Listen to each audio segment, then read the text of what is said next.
God, in his ultimate love and mercy,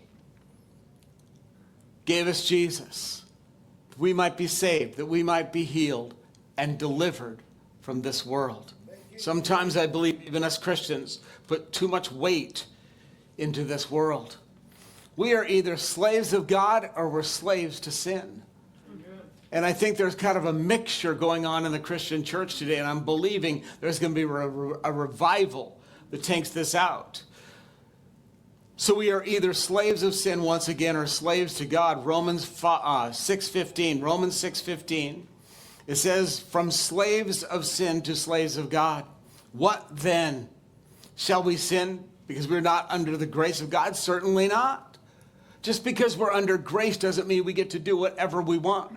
Some people, like I said, they say, we got a deal. God doesn't make deals. He has his word, and that's all there is to it.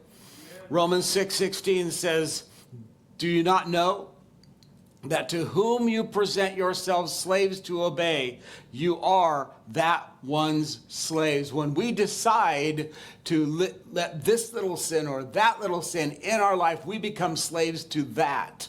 And don't think anything differently, because you are now a slave to that. Romans 6:22, is that where we're at? Romans 6:22, yes. But now, having been set free from sin and having become slaves to God, you have your fruit to holiness, and the end, everlasting life. The fruit of our lives should be holiness, holiness, holiness. More, closer to God, and not in the life of sin.